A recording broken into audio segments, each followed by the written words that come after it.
देख रहे हैं आप कितनी तन्मयता से घास खा रही है। मनुष्य में और जानवर में सिर्फ इतना ही अंतर है कि इसको पेट भरना है। सिर्फ सभी जानवरों के एक एक इंद्री काम करती है। उस एक इंद्री काम करने की वजह से वह जीवित रहता है, आपस में जुड़ा रहता है। ये मनुष्य ही ऐसा है, मनुष्य ही एक जीव ऐसा है जो अपनी पांचों ज्ञान इंद्रियों से काम करता है और इसकी जो भूख है मनुष्य की, यह पांचों दिशाओं में चलती है। इसकी भूख पांचों दिशाओं में चलने के कारण वह कभी पूरी नहीं होती, क्योंकि उसकी भूख भी एक जानवर की तरीके से बाहर की ही भूख है। इसलिए इसको जरूरत पड़ती है किसी ऐसे सलाहकार की, किसी ऐसे गुरु की जो इसको बता सके कि तेरी भूख का कारण क्या है, उसको दिखा सके कि तुझे किस दिशा में चलना चाहिए।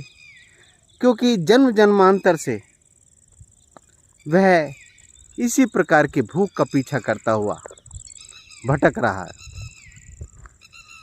और पता नहीं कितनी इसी भूख के कारण पता नहीं कितनी योनियों में भटकता है।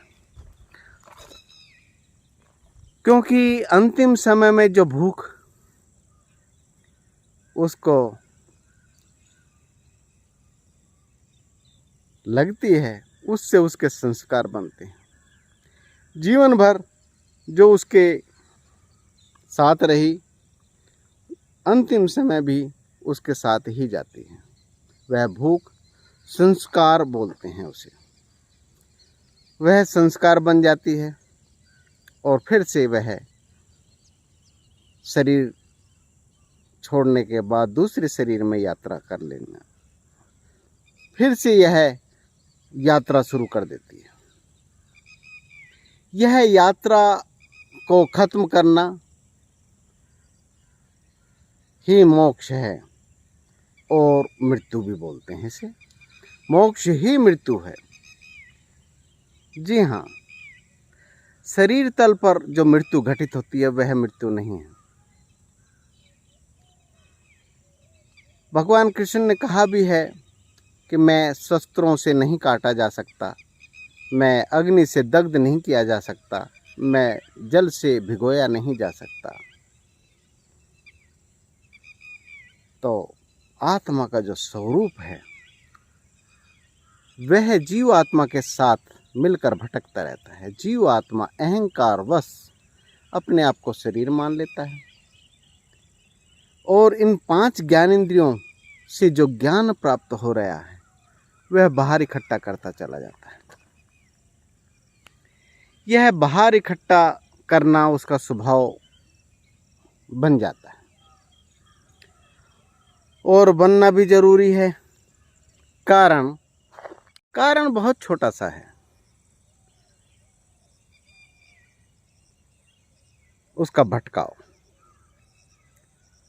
और ये भटकाव का जो रास्ता है इसमें मन कहीं रुकता ही नहीं है और ना रुकने की वजह से एक पायदानी ऐसा भी आता है जब वह गुरु तलाश करता है, क्योंकि उसको सुख किसी चीज में भी नजर नहीं आता। आज के जो गुरु हैं वह भी बुद्धि के लेवल पर आपको संग्रह किए हुए नजर आते हैं। तो जिसने बुद्धि के लेवल पर अगर संग्रह कर रखा है, मठ बना रखे हैं, मंदिर बना रखे हैं, गुरुद्वारे बना रखे हैं, आश्रम बना रखे हैं, वह उसी का उपदेश करता है।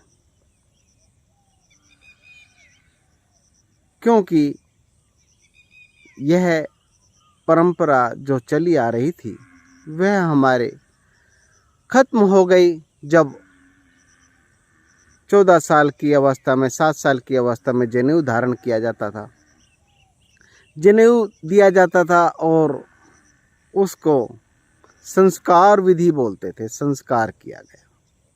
संस्कार क्या है यह जानकर आप लोगों को ज़्यादा अचंभा नहीं होना चाहिए, क्योंकि संस्कार के कारण ही मनुष्य तन मिलता है। अगर संस्कार ना हो तो वह पशु योनि में भी जा सकता है। संस्कार ही जीव आत्मा के साथ जाते हैं अंतिम समय में। उन संस्कारों को जागृत किया जाता है 7 साल की अवस्था में, जो कि हम परंपराओं को छोड़ चुके हैं और रूढ़िवादी समझकर, रुकावट समझकर आज हमारी जो परंपरा चल रही है, विदेशों में जाने की एक होड़, ज्ञान प्राप्त करने की एक होड़, उसको ज्ञान बोलते हैं, जो किताबों से इकट्ठा किया गया, जबकि वह ज्ञान नहीं है। वह एक बौद्धिक स्तर पर इकट्ठा किया कूड़ा करकट ही है।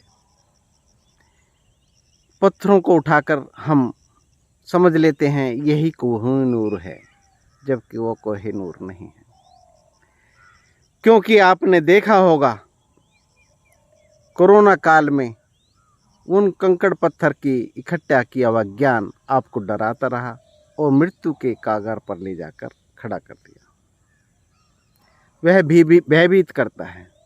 इसलिए आजकल सच्चा गुरु मिलना बड़ा मुश्किल होता है और सच्चा गुरु की जो तलाश है वह कोई जीव आत्मा में अगर इच्छा पैदा होती है तो यह बहुत उच्च कोटि की इच्छा होती है। पर यह जरूर जान लेना चाहिए कि वह गुरु इकट्ठा कर रहा है अपने शरीर के तल पर, बुद्धि के तल पर, यह जरूर जान लेना चाहिए। क्योंकि आत्मज्ञान और बाह्य ज्ञान में सिर्फ छोटा सा ही भेद होता है। छोटा सा भेद होने के कारण उसको हम पहचान ही नहीं पाते। पहचानना हमारे लिए बहुत महत्वपूर्ण है। पहचानना इसलिए महत्वपूर्ण है कि हम गुरु को जान ही नहीं पाएंगे, उसकी इच्छा किस प्रकार से है, और पहचान ही नहीं पाएंगे कि ये मेरे गुरु हैं। इसलिए मैंने पिछली वीडियो में कहा है कि आप शिष्य बनिए, गुरु तो आपको पहचान ही लेंगे, ढूंढ ही लेंगे, क्योंकि वह आत्मा का सब्जेक्ट है। आत्मा परमात्मा का सब्जेक्ट है। आत्मा के स्तर पर जब वह गुरु अपने साधना पूरी करता है तो जो आत्मा की भूख, परमात्मा की भूख, जो जीव आत्मा की भूख है, वो जो तड़प है, वह उसको अपने ओर आकर्षित कर ही लेती है। वह प्राणों का, ऊर्जा शरीर का विषय बन जाती है। इसलिए महत्वपूर्ण होती है आप शिष्य तैयार हों, गुरु तो मिल ही जाएंगे, अपने आप ढूंढ लेंगे। हाँ, इच्छा जो जागृत हुई है उसको जागृत रखना, उसकी भूख को ज़्यादा से ज़्यादा बढ़ाना, ये महत्वपूर्ण है। सबसे ज़्यादा महत्वपूर्ण है उसकी भूख को बढ़ाना। मैंने भी वह भूख बढ़ाई और आज मैं उन महात्माओं से, उन सद्गुरुओं से मिल पाता हूँ, उस बोध को जागृत कर पाता हूँ जो मेरे अंदर ही मौजूद था। उन आत्माओं से मिल पाता हूँ जो मेरे ऊर्जा शरीर से जुड़े हुए हैं, प्राण शरीर से जुड़े हुए हैं। यह भौतिक शरीर का लेन देन नहीं होता। जब भी हम गुरु को धारण करते हैं तो वह आपके संकल्पों से जुड़ जाता है, आपके प्राणों से जुड़ जाता है। संवेदनाओं से जुड़ जाता है, वह बुद्धि का सब्जेक्ट नहीं हो सकता। वह आपको अपने आप तलाश कर लेगा। सिर्फ भूख जागृत कीजिए। ज्ञान इंद्रिय हैं, इनकी जो भूख है वो बाहर की तरफ है और बाहर से रिसीव करके यह मस्तिष्क को देती हैं। मस्तिष्क आत्मा के सामने रख देता है, वह संतुष्ट नहीं होता। मन संतुष्ट नहीं होता कि यह इससे कोई पूर्ति नहीं हुई। जब तक मन की संतुष्टि नहीं होगी तब तक वह भूख बढ़ती ही चली जाएगी और भूख को बढ़ाना चाहिए। जब इसको सही गति, सही रास्ता मिलेगा तो अपने आप यह शांत हो जाएगा। इस भूख को बढ़ाए रखें, जागृत रखें और ज़्यादा से ज़्यादा कोशिश करें कि इन जो ज्ञान इंद्रिय हैं इनके सब्जेक्टों को शोध करते रहें कि यह सुख कहाँ से कैसे प्राप्त हो रहा है, हर किस तरीके से महसूस करता है। जब इस प्रकार की आपकी जीवेषणा यानी कि जो अंतरात्मा की जो आवाज़ है वो जागृत हो जाएगी तो आपको गुरु अपने आप ढूंढ लेंगे। नमस्कार, आज के लिए इतना ही। जो 5 ज्ञानेंद्रिय हैं उनको जागृत कीजिए। यह बाहर की तरफ है, यह सब्जेक्ट को इकट्ठा करके मस्तिष्क से भेजते हैं, परंतु मस्तिष्क कहाँ भेजता है यह जरूर जानने की कोशिश कीजिए। जिस दिन इस प्रकार की जागृति आपके अंदर आएगी तो गुरु भी मिल जाएगा आपको। हरिओम। मिलता हूँ अगली वीडियो में।